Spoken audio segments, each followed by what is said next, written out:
Chapter 1: The Hidden Crater. Welcome to Synapse Daily. The year is 1969. The world watches Apollo 11. But Baikonur holds a dark secret. Deep in the Kazakh steppe, a massive crater was dug. It was not from a meteor. Engineers built a fake moon. Soviet dreams lived inside it. Was Russia actually winning the race? The sun sets over the desert.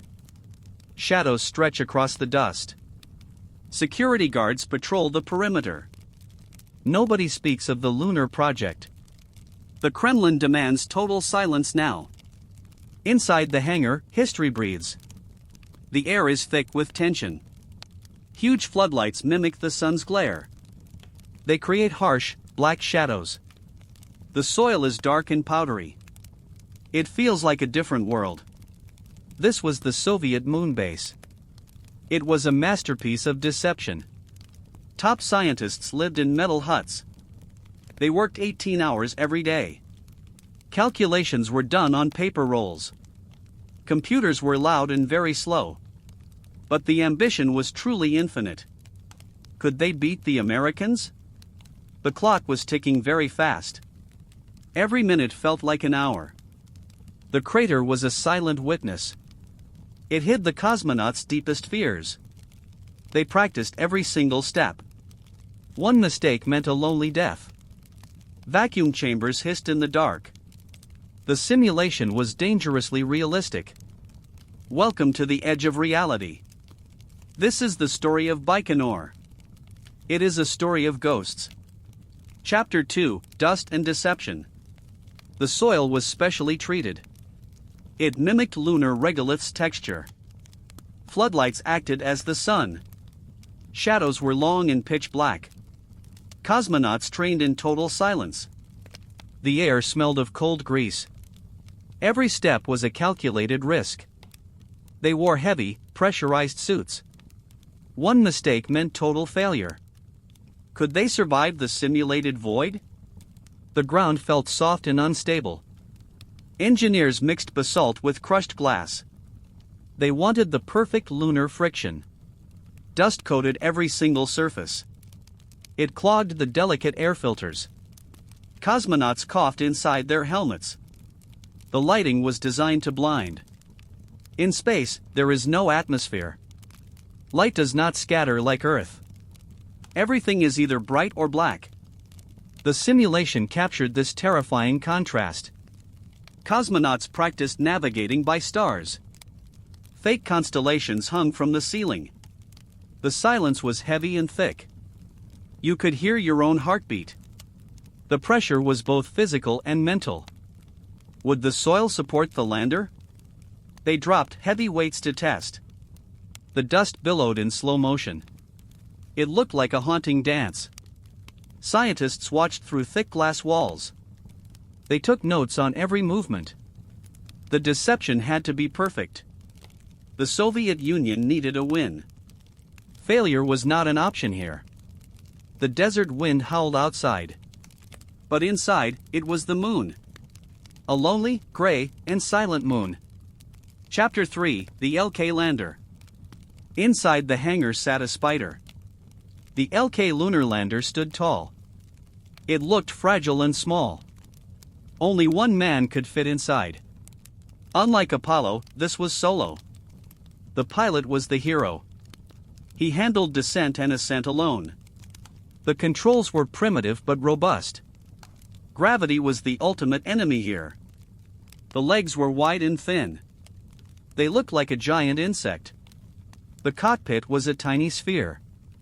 There was barely room to breathe. The pilot stood during the landing. There were no chairs inside LK. Weight was the most critical factor. Every gram saved meant more fuel. The control panel used simple levers. Analog dials flickered in the dimness. The pilot used a specialized telescope. He had to find the landing spot. There was no room for error. One man against the entire universe. The engine was a mechanical marvel. It had to fire twice perfectly. First for landing, then for escape. The simulation tested these engine cycles. The sound was a deafening roar. The vibration rattled the pilot's bones.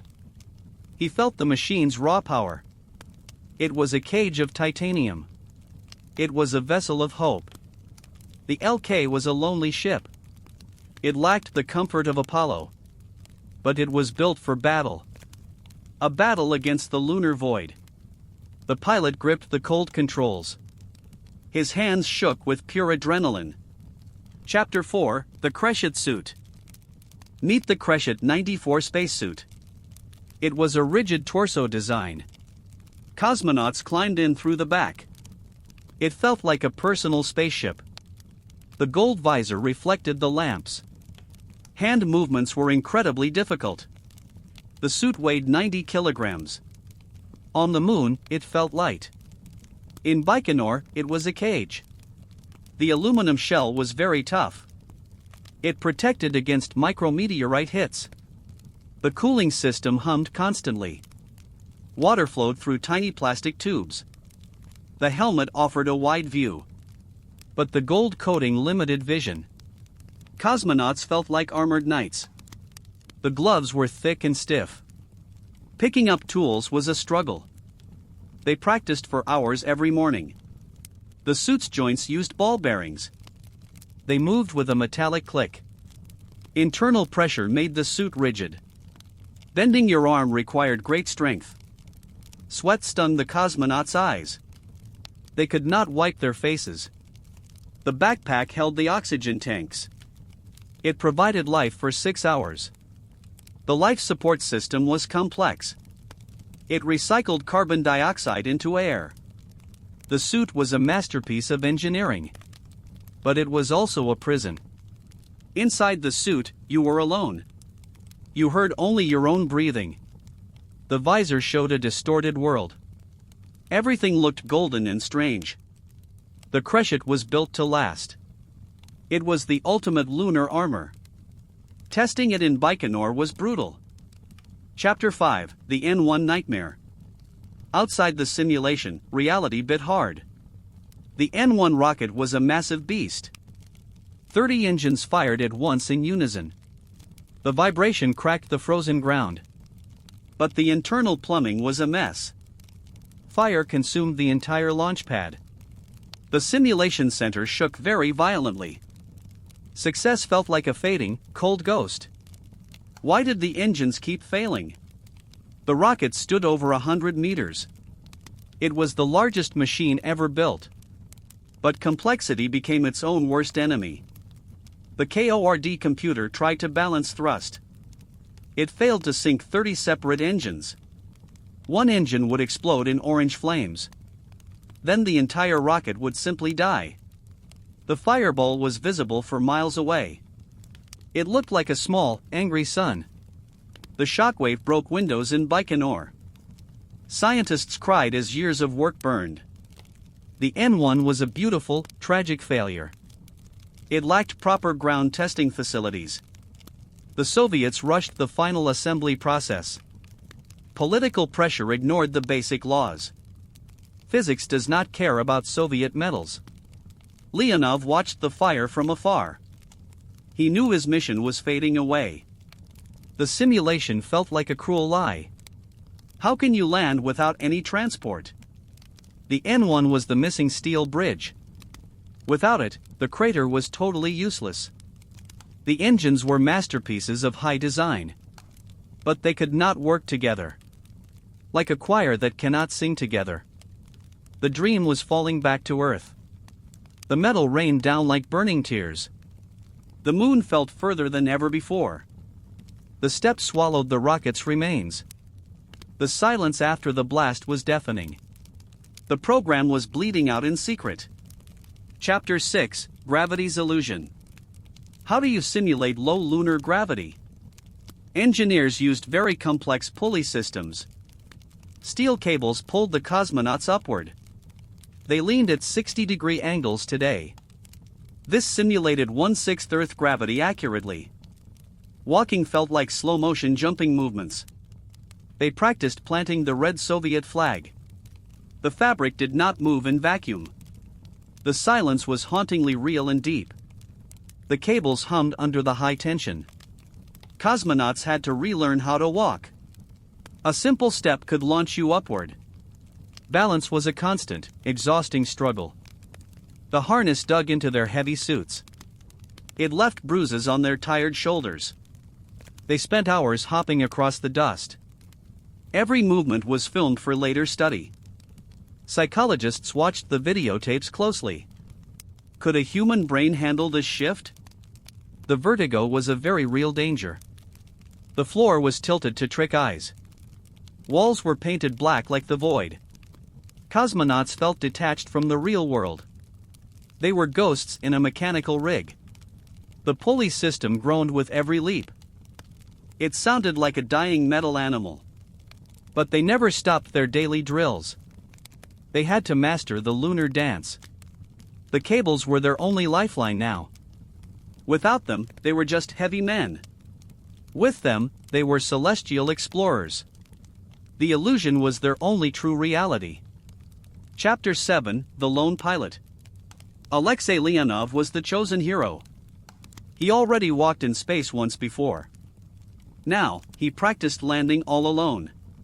He stared through a tiny, round window. The surface rushed up to meet him. His heart raced inside the tight suit.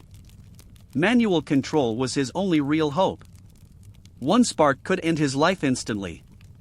Would history remember his brave name? Leonov was a man of iron will. He trained harder than any other man.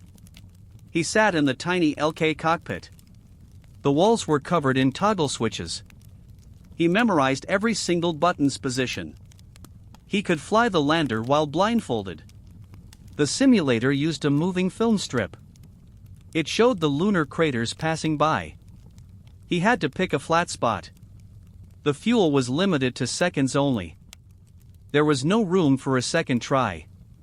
He gripped the joystick with gloved hands. The sweat ran down his cold neck. He whispered commands to his dead radio. The isolation was a heavy, dark coat. He was the loneliest man in Baikonur. His family did not know his location. He was a secret weapon of Moscow. But inside, he was just a pilot. He wanted to see the stars clearly. He wanted to touch the gray dust. The simulation was his only church now. Chapter 8: Nightmares of the Steppe. Winters in Baikonur are extremely brutal. The simulation hangar grew freezing cold. Cosmonauts sweated inside their thick suits. Hypothermia was a constant, invisible threat.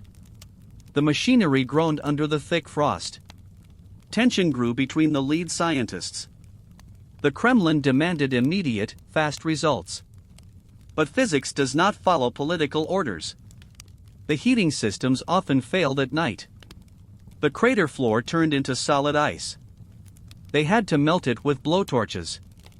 The steam filled the dark, cold hangar. It looked like a foggy lunar dream. Men worked until their fingers went numb. The vodka provided the only real warmth.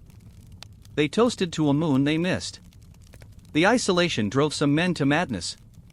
One engineer vanished into the snowy desert. They found his boots near the fence. The pressure of secrecy was too much. Every phone call was monitored by KGB. Every letter was read by official censors. The steppe was a vast, open prison. The stars looked like cold, silver nails. They mocked the men on the ground. The simulation became a daily ritual torture.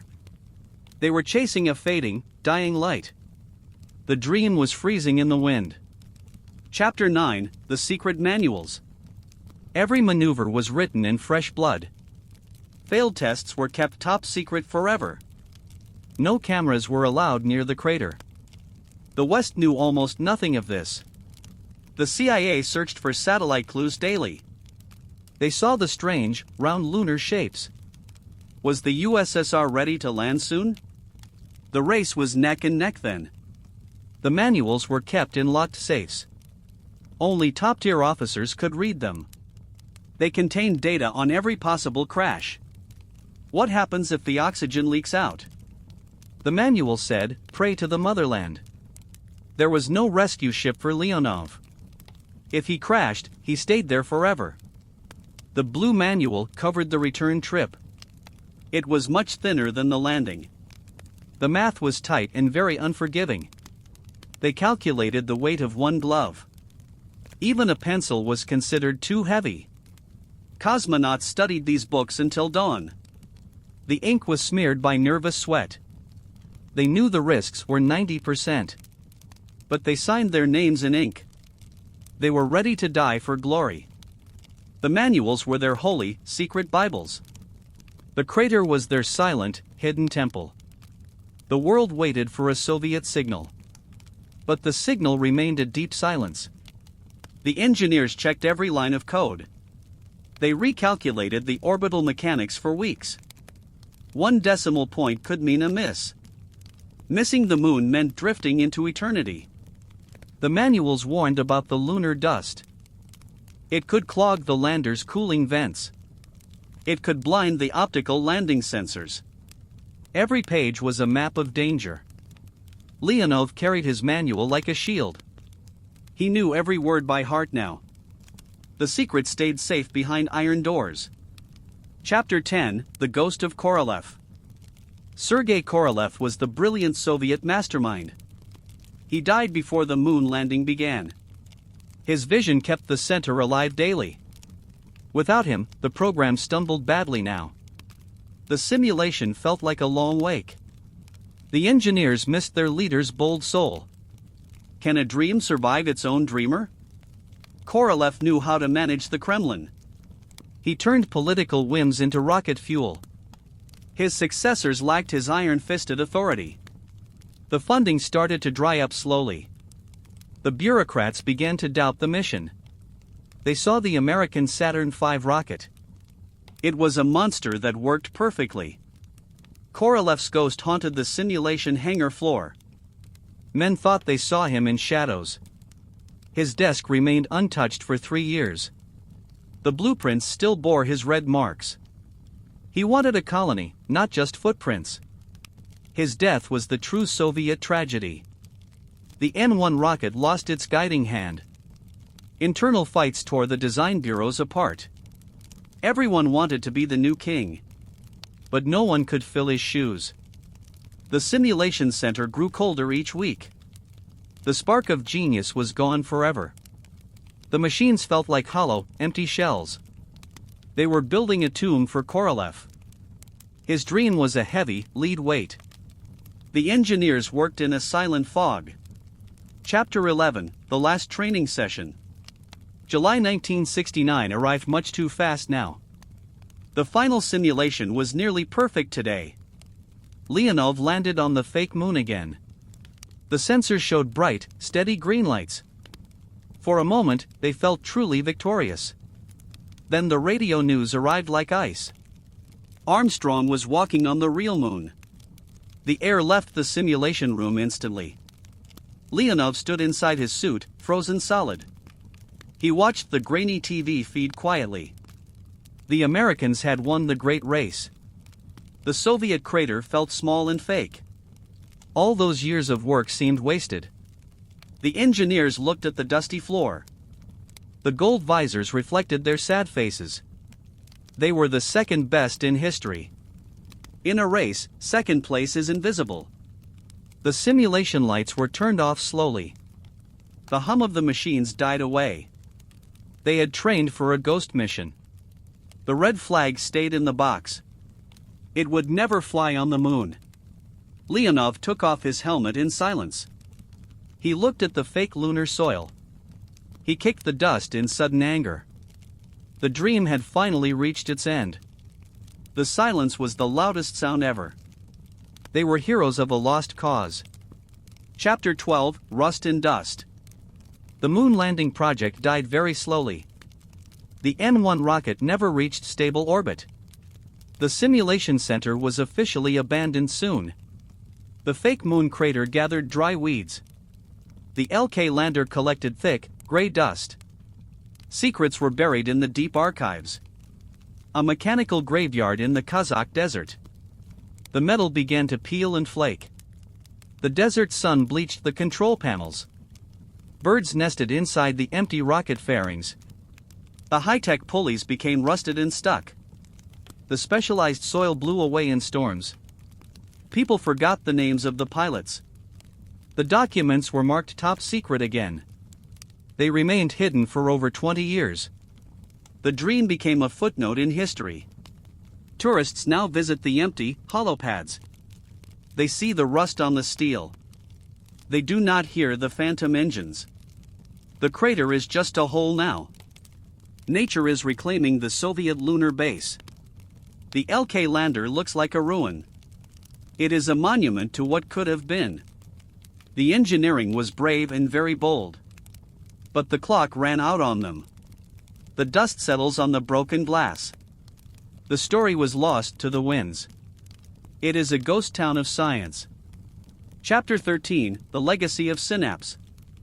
History is written by the winners. But the Soviet effort was Herculean. The Baikonur simulations were incredible. They pushed human limits to breaking. Today, we look back at Synapse. We honor the hidden pioneers. The moon still waits for them. Thank you for listening today.